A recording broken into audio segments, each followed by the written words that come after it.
Salut tout le monde et bienvenue dans cette nouvelle vidéo. Comme tu l'auras sûrement vu dans le titre, on va voir ensemble quelque chose qui est très important. On va voir l'élément qui m'a fait passer d'un trader perdant à un trader gagnant. Alors je préfère le dire tout de suite, ce sera ni un concept ni une stratégie. Donc tous ceux qui sont là pour avoir leur dose de dopamine quotidienne en pensant que regarder une vidéo stratégie rentable chaque jour sur YouTube va les amener justement vers cette rentabilité, je suis désolé, ce ne sera pas sur cette vidéo, j'en ai plein d'autres sur ma chaîne si tu veux faire un tour, mais ce ne sera pas dans celle-là. Aujourd'hui on va voir vraiment quelque chose qui est beaucoup plus important, beaucoup plus profond. Donc voilà, ça va être une vidéo qui va pas avoir beaucoup de montage. Je vais vraiment parler brut, comme si je t'avais en face de moi, comme si tu étais à côté de moi et que je te disais vraiment l'élément qui m'a permis de franchir le cap de la rentabilité. Donc ce que je vais faire, c'est que je vais d'abord commencer par t'expliquer ce que j'appelle entre le avant et le après. Je prends une minute de votre temps pour vous parler de mon nouveau partenariat avec la propre firme Founded Next. Je suis très content et honoré de faire partie des quelques partenaires choisis par Founded Next, car c'est tout simplement, à mes yeux, la meilleure propre firme actuellement sur le marché. Plutôt que de vous vendre du rêve, je vais simplement parler de manière factuelle en vous partageant les 3 points qui font que Founded Next est à mes yeux la meilleure propre firme. En premier, les différents comptes. Ils proposent 3 types de challenges, de quoi répondre aux besoins de n'importe quel trader. Tu retrouveras un challenge en 2 étapes très classique, un challenge en 1 étape pour ceux qui veulent obtenir un financement de manière plus rapide, et récemment ils ont sorti un 3e type de compte, l'instant funding, autrement dit le financement instantané. Comme son nom l'indique, le financement instantané va te permettre de trader directement sur un compte financé et donc de pouvoir demander un payout sans avoir à valider la ou les phases du challenge. C'est du jamais vu pour une propre firme de cette envergure et c'est vraiment quelque chose qui va être révolutionnaire. 2. Les plateformes de trading. Là où beaucoup de propres firmes vont se limiter à une seule plateforme, Founded Next te propose de choisir entre MetaTrader 4, MetaTrader 5, CTrader ou encore MatchTrader. Chacun y trouvera donc son compte. 3, et selon moi le plus important, ce sont les conditions de trading. C'est simple, tu n'as pas de limite de temps sur la plupart des challenges, il est autorisé de trader pendant les annonces économiques, tu peux trader tous les instruments financiers, les spreads sont petits, les commissions sont faibles et un truc assez dingue chez eux, si jamais tu fais une demande de payout qui est validée et que tu ne reçois pas ton argent sous 24 heures, eh bien Founded Next s'engage à te verser 1000 $ supplémentaires en plus de ton payout. Si jamais tu veux tenter l'aventure avec Founded Next, assure-toi d'utiliser mon lien partenaire qui est disponible dans la description de la vidéo. Donc le avant, ça c'est moi, avant d'appliquer ce que je vais dire juste après. Donc avant d'avoir des résultats, du coup, j'étais vraiment totalement indiscipliné. C'est-à-dire que je faisais du trading au feeling. Ce que ça veut dire, c'est que je tradais tous les concepts. Donc en fait, c'est simple, hein, j'allais voir, comme peut-être toi tu es en train de faire en ce moment, j'allais voir tous les jours des dizaines de vidéos. J'étais vraiment... j'avais la tête dans le guidon à ce moment-là et je me disais, ok, plus j'en apprends, plus je serai vite rentable et plus j'aurai des résultats. C'est totalement faux, mais ça c'est un autre sujet. Et donc j'étais en perpétuelle recherche de nouvelles connaissances, de nouvelles compétences dans le trading. Et le souci avec ça, c'est que du coup, chaque fois que j'apprenais un concept, je le répliquais directement sur les graphiques et je me retrouvais parfois avec des dizaines de concepts en tête et je tradais absolument tout. Donc j'avais pas de vraie analyse, pas de vrai encadrement dans mon trading, ce qui fait aussi que je tradais toute la journée. Je définissais ni des sessions ni des horaires pour trader. Je me levais le matin, je tradais de 8h à 20h le soir, je tradais 12 heures par jour. Il y avait des journées où je pouvais prendre 20 trades dans la journée. Enfin, c'était vraiment n'importe quoi. Et je suis désolé si toi, tu es comme ça aujourd'hui, mais je préfère te prévenir. C'est tout l'opposé de ce qu'il faut faire. Mais si tu en es là et que tu as cliqué sur cette vidéo, crois-moi, tu te rappelleras de cette vidéo. Je tradais aussi plein d'actifs, c'est-à-dire que quand j'ouvrais ma liste ici, j'avais par exemple, si je vais là, alors j'avais une liste normalement avec Forex, voilà. Ça c'était le genre de liste que j'avais où je tradais en fait chaque actif, j'allais le faire un par un jusqu'à ce que je remarque un petit truc.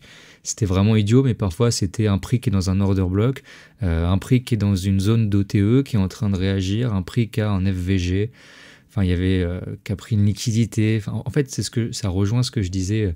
Donc, je tradais au feeling, j'avais plein de concepts toute la journée, donc toutes les paires étaient possibles. Je tradais 20 actifs, je n'avais aucun plan et aucune règle de money management. MM, c'est pour money management, c'est la gestion du risque.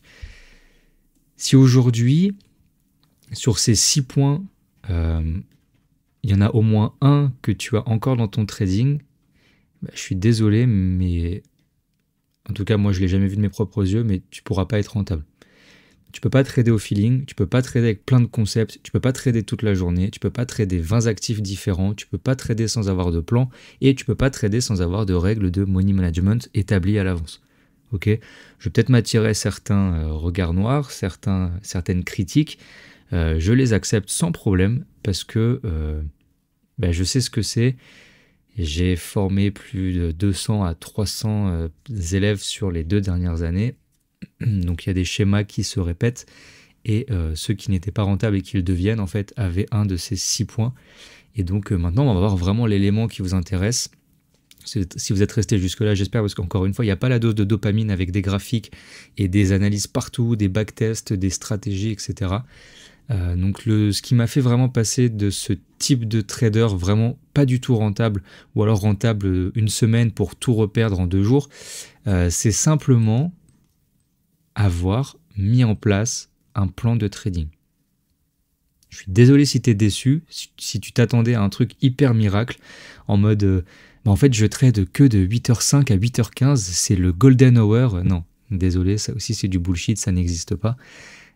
C'est vraiment avoir mis un plan de trading. Ce qu'on va faire, c'est que je ne veux pas juste te dire, tu vois, tu mets un plan de trading et tu vas être rentable. Évidemment que non.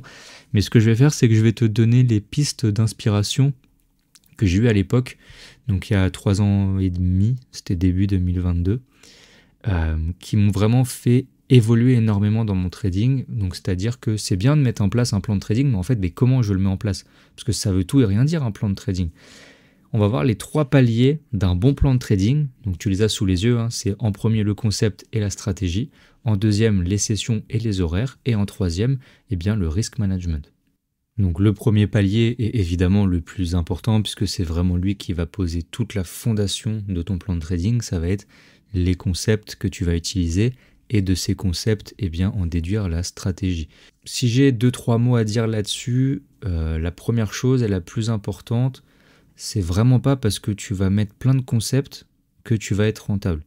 Aujourd'hui, après des années et des années de recul, et tu peux en croire mon expérience, je te parle vraiment comme un ami, comme si tu étais un pote à moi, encore une fois, qui est à côté de moi et que tu me poses la question, j'ai pendant longtemps cru que plus j'allais imbriquer des concepts, plus j'allais avoir une stratégie efficace, c'est-à-dire que j'allais analyser par exemple du daily, du H4, du H1, du M30, pour finir sur du M1, à prendre plein de zones, plein de liquidités, plein de concepts pour prendre une position. Enfin, j'ai vraiment une période dans l'apprentissage où j'étais complètement matrixé par me dire il faut que j'ai une analyse très compliquée. Après tout, ICT et la smart money, c'est vraiment rentrer dans les profondeurs du marché. Enfin bref, tout un tas de trucs que je m'étais mis dans le crâne et je suis sûr qu'il y en a beaucoup qui m'écoutent qui ont encore cette idée. Et aujourd'hui, j'ai jamais été aussi rentable et j'ai jamais eu une stratégie aussi simple. Dans ma stratégie actuelle, donc ma stratégie sur le FVG inversé, pour ceux qui ne savent pas, en réalité, j'ai 2 concepts. C'est tout. Après, j'ai tout un encadrement, mais je n'ai que 2 concepts. Et de ces 2 concepts, j'en ai fait une stratégie qui, encore une fois, est entourée par plein de petites règles qui ne font pas partie des concepts, mais qui viennent quand même être obligatoires et encadrer toute la stratégie. Mais en réalité, si je reprends juste la base, je n'ai que 2 concepts. Alors qu'avant, je me prenais la tête à imbriquer des dizaines de concepts, encore une fois, qui a fait que je n'ai jamais eu de résultat.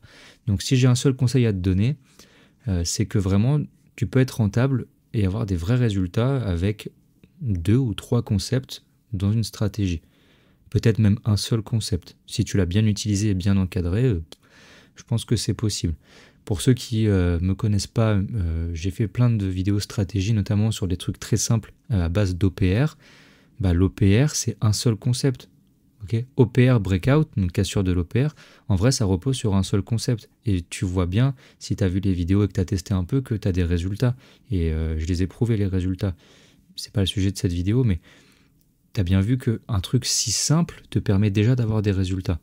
Donc c'est juste pour dire que vraiment c'est hyper important. Je me répète, je suis désolé si vous avez l'impression que ça tourne en rond, mais c'est juste pour que vous puissiez bien l'imbriquer. ça sert à rien de trader des dizaines de concepts. Un concept peut te servir et te suffire à devenir rentable. Deuxième élément du plan de trading pour qu'il soit vraiment efficace, ça va être définir une ou des sessions et surtout les encadrer par des horaires. Alors au niveau des sessions, on va voir principalement Londres et New York. Ok, je vois pas trop de stratégie sur la session asiatique. Si c'est le cas, pourquoi pas, mais on va rester sur Londres et New York. Mais ce qu'il faut savoir, c'est que Londres, par exemple, c'est genre 9h, 17h en heure française, ou 18h, je sais plus. Tu te doutes bien que tu vas pas trader aussi longtemps dans une journée. Donc de cette session, il va falloir que tu en définisses des horaires. Ce que je recommande, c'est de faire une session de 2 heures maximum. Ok, 2 à 3 heures. Et encore 3 heures, ça commence à être long. Donc par exemple, tu veux trader Londres, et tu vas trader 9h, 11h. Tu veux trader New York, tu vas trader 15h, 17h. Je donne pas ces horaires-là au hasard, c'est juste que c'est généralement les ouvertures de session. Et donc c'est là où il y a le plus de volatilité et donc les meilleures opportunités de la journée à choper. Mais je connais des traders qui sont rentables en tradant franchement 30 minutes par jour. Donc encore une fois, ne crois pas que parce que tu vas rester 10 heures devant ton graphique, tu vas être rentable ou avoir des meilleurs résultats que les autres. Il y a vraiment quelque chose qui est important. Si vous l'avez déjà entendu, ça va peut-être sonner un peu bateau, mais c'est une vérité absolue. Le métier de trader, t'es pas payé au temps passé, t'es payé à la prise de décision. Et ça fait vraiment écho aujourd'hui que maintenant que j'ai des résultats et que je peux en vivre, il y a des semaines, tu peux me croire ou non, les membres de la formation le savent, il y a des semaines où genre je prends un trade par semaine et pourtant je suis 5 heures par jour devant les écrans. Donc si tu fais le calcul, tu fais 5 x 5, je passe 25 heures dans une seule semaine et je prends un trade. Et le souci, c'est que beaucoup d'entre vous, vous avez trop cette vision du salariat qui fait que ah merde, putain, j'ai passé quand même 25 heures dans la semaine et j'ai pris un trade qui en plus peut être un trade perdant. Il faut garder ça à l'esprit. Ça se trouve, tu as passé 25 heures pour perdre de l'argent. Mais c'est vraiment important de comprendre que tu ne seras pas payé aux heures que tu passeras devant ton graphique. Ok, donc tu peux passer, et à contrario, du coup, ça m'arrive parfois de passer 2 heures par jour devant les écrans, même 1 heure par jour, et de faire une excellente semaine. T'es pas payé aux heures que tu passes, tu es vraiment payé à la prise de décision. Et ta prise de décision, elle doit être encadrée par un plan de trading. Ok ? Troisième et dernier point, c'est le risk management. Alors, je suis sûr que tu en as entendu parler encore et encore, je ne vais pas revenir dans les conseils bidons. Le seul truc, c'est fixe-toi un risque fixe. Ok, donc si tu te dis, moi je risque 1%, et bah putain, risque 1%, ne va pas tout foutre en l'air parce que tu as pris 2-3 SL d'affilée et que tu veux vite récupérer tes gains et que du coup tu vas augmenter ton risque. Il n'y a rien de mieux pour cramer un compte. Et je suis presque sûr que la majorité ici, qui m'écoute actuellement, a déjà eu cette situation où on crame un compte, que ce soit un challenge propre firme ou un compte en réel, hein, un compte fonds propre. Tu as une mauvaise journée, tu prends 2 stop loss, tu es censé arrêter parce que ton plan de trading te dit j'ai le droit qu'à 2 trades par jour. Ça fait encore partie des règles du risk management. Donc tu as le droit à 2 trades par jour, tu prends tes 2 trades et tu prends une perte. T'es frustré, ça va pas du tout, tu commences à te sentir mal, à dire merde, encore une fois, tu cogites, j'ai passé du temps, ma stratégie marche, j'ai X% de win rate, c'est sûr que le prochain va passer. Enfin, ton cerveau, il est fait pour te faire croire plein de choses. Donc tu vas reprendre un trade, mais cette fois-ci, tu vas doubler, voire tripler ton risque. Et ça passe pas une 3e fois. Donc là, tu perds pas 2, tu perds genre 5-6% une seule journée. Et là, tu deviens fou et tu te dis, je peux pas, c'est pas possible, et tu re-risques encore plus, et c'est comme ça que tu crames un compte ou un challenge. J'ai pas les chiffres, mais je sais que la plupart des challenges propres firmes, ils sont cramés en quelques jours ou sur quelques heures. C'est pas sur de la longue durée.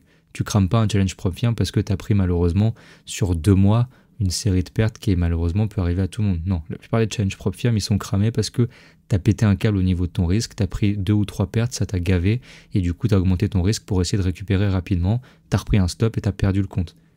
Donc ça, c'est vraiment important. Encadrer tout ça autour d'un risk management qui est strict.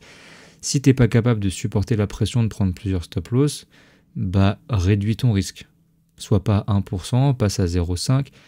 Tu as des petites méthodes comme ça qui peuvent te permettre au fur et à mesure de t'habituer à prendre des stops. Mais si tu es quelqu'un qui a du mal à prendre des stop loss, bah déjà désolé, mais le trading, ça va être compliqué pour toi. Il faut se l'avouer, hein, tout le monde n'est pas fait pour faire du trading. Et ça, c'est une vérité qui est dure à entendre, mais tout le monde, malheureusement, n'est pas fait pour faire du trading. Donc voilà, je pense qu'on a fait le tour. Donc si je récapitule sur les 3 paliers, concept plus stratégie, croisant mon expérience, tu n'as pas besoin d'avoir des dizaines de concepts pour être rentable. Session et horaire, tu prends une des 2 sessions, voire les 2 si tu veux diviser en 2. Moi, c'est ce que je fais, donc ça, en aucun cas un problème. Par contre, tu te fixes des horaires et surtout, tu les respectes.